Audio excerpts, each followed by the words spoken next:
Sejam bem-vindas ao Devocional Mulheres Reconstruídas. Aqui quem fala é Karina Chagas e é um prazer ter você aqui comigo. Capítulo 1. A coragem de ser imperfeita.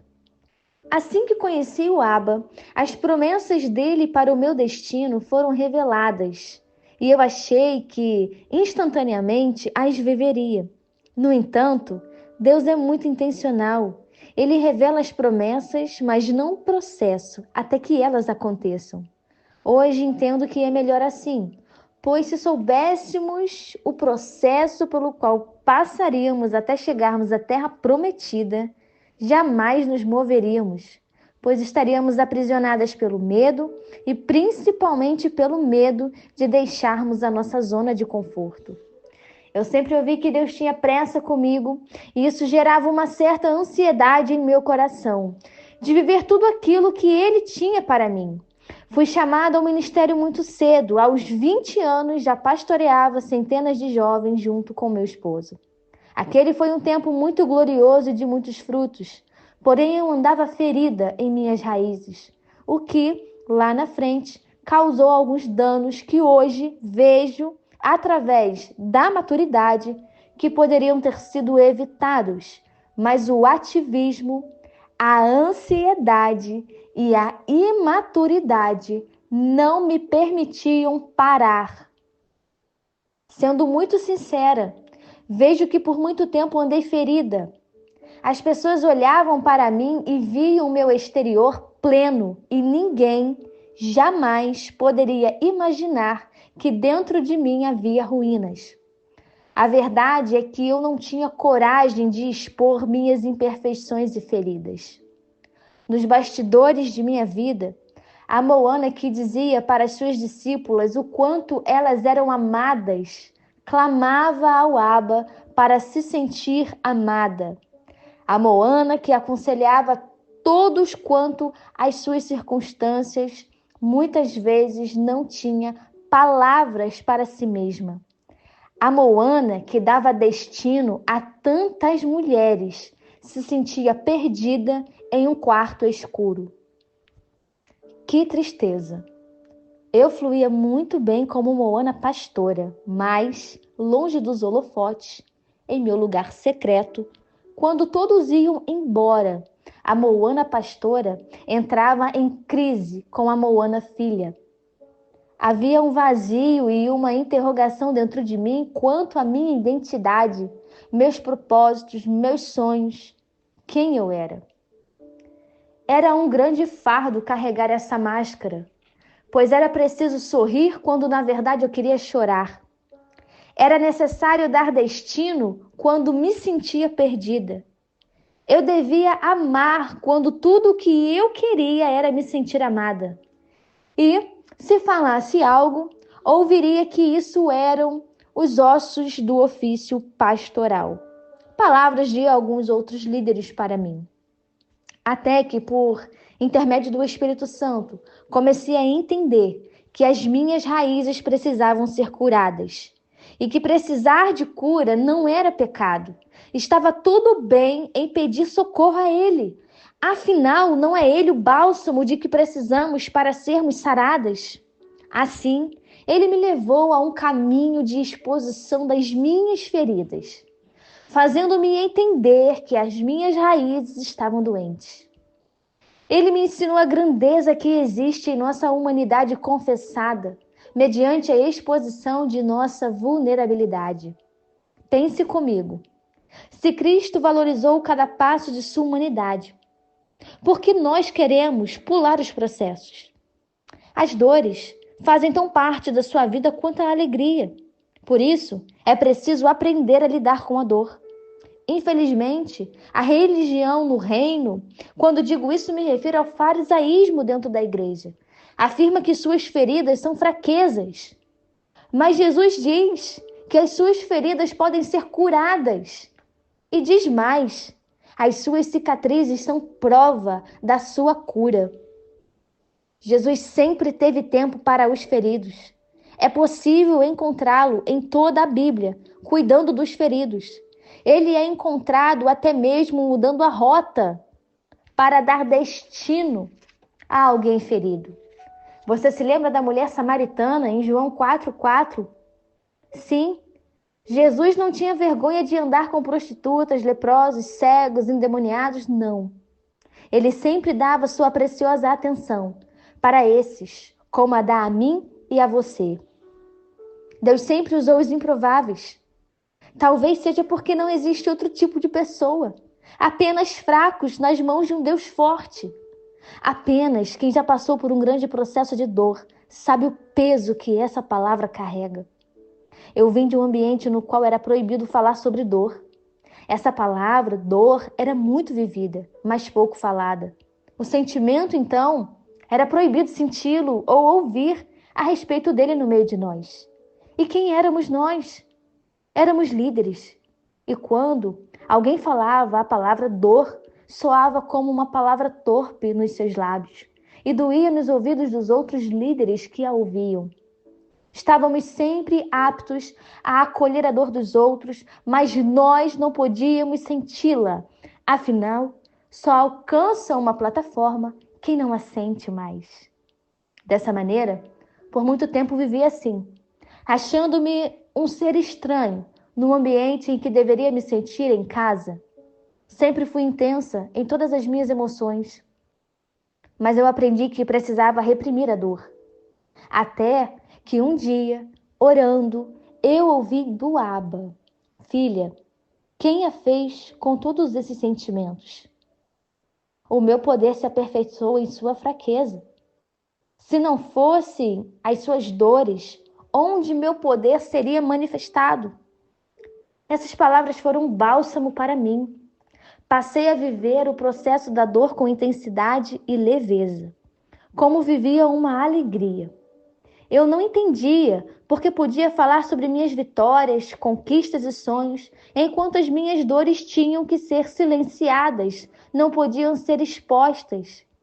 Como não expor se nesse mesmo ambiente eu tinha aprendido? Confessem uns aos outros seus pecados, as suas dores, e assim serão curados. Tiago 5,16.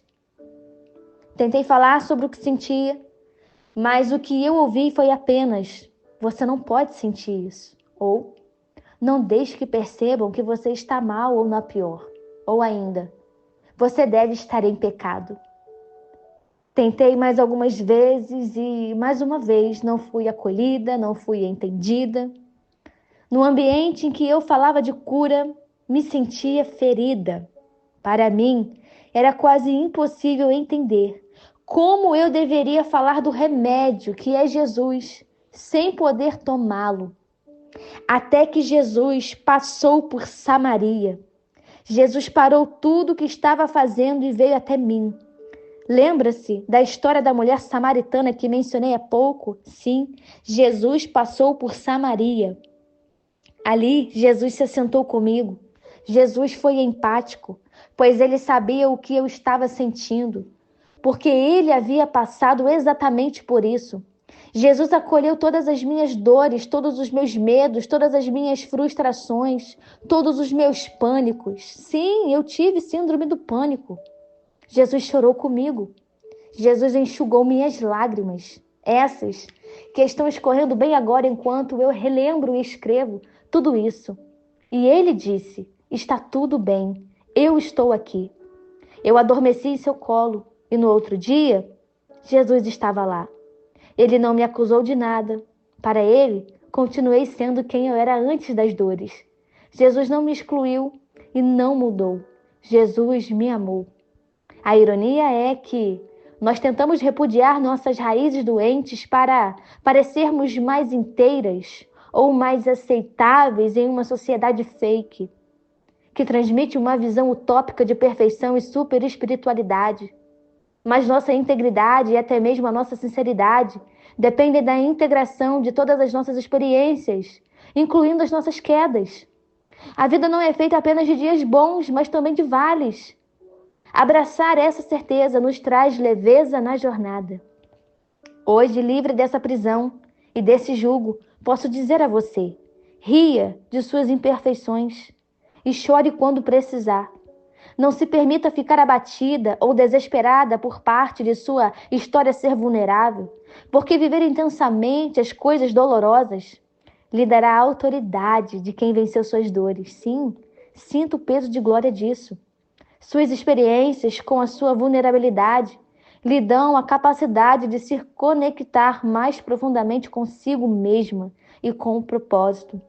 Possuir e valorizar cada pedacinho da sua história permite que a empatia tome parte do seu coração, que ocorra uma cura mais profunda e que você se liberte para abraçar e sentir com todo o seu coração a sensação do que é ser vulnerável e forte ao mesmo tempo. Acredite que Cristo, mesmo sendo Deus, não foi poupado da dor em seus processos. Aprenda a lidar com a dor, com as feridas, com as raízes que precisam de cura como Cristo lidou, entregando tudo à vontade do Pai e entendendo que tudo faz parte do processo rumo ao propósito. Então, abrace seus processos e tenha coragem de ser imperfeita, fraca, vulnerável nas mãos de um Deus que é forte. Certamente, esse é o primeiro passo para a sua reconstrução. A identificação e a confissão das suas ruínas. Entenda, minha irmã, que o primeiro passo para a sua reconstrução é a identificação e a confissão das suas ruínas. Você precisa identificar, você precisa confessar e deixar o Espírito Santo trabalhar em você. Vamos orar? Pai, em nome de Jesus, nós sabemos que haverá dores no meio do caminho, haverá processos no meio da jornada. Precisamos passar, precisamos aprender no meio dos processos a te amar, a amar a tua palavra, a amar a tua presença, a desejar a tua presença. Pai, mas em nome de Jesus eu quero te pedir que o Senhor venha nos abraçar, venha nos acolher, Pai. Derrama sobre nós a tua graça, o teu cuidado, o teu amor. Nós sabemos que as dores são necessárias, fazem parte sim de um propósito, mas nós sabemos também que os processos antecedem as promessas e nós tomamos posse disso, dessa certeza, dessa convicção de que os processos que estamos passando hoje estão antecedendo as promessas que o Senhor liberou sobre a nossa vida.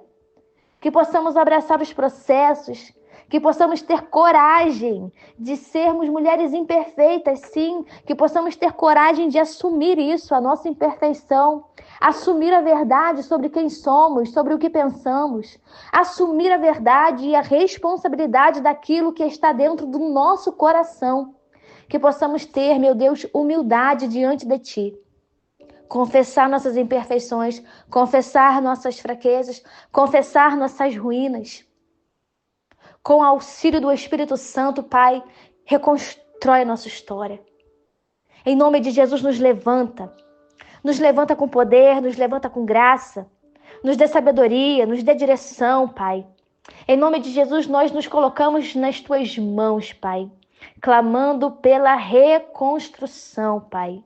Reconstrói, Deus, tudo o que precisa ser reconstruído. E que possamos ser mulheres santas, santificadas pela palavra, santificadas pela oração, santificadas pelo jejum. Mulheres de verdade. Mulheres, ó Deus, sábias, submissas. Mulheres que temem ao Senhor e desejam viver a vida que o Senhor planejou, projetou. Pai, em nome de Jesus, abra nossa mente, nos dê entendimento, abra os nossos olhos espirituais, nossos ouvidos, nossos sentidos. Sê conosco, Deus, na direção da nossa vida. Sê conosco, Pai, em tudo aquilo que precisamos, Deus. Sê conosco nas nossas escolhas. Sê conosco nesse processo. Sê conosco, Pai. Em nome de Jesus nós oramos e colocamos a nossa vida na Tua mão. Em nome de Jesus. Amém. E glória a Deus.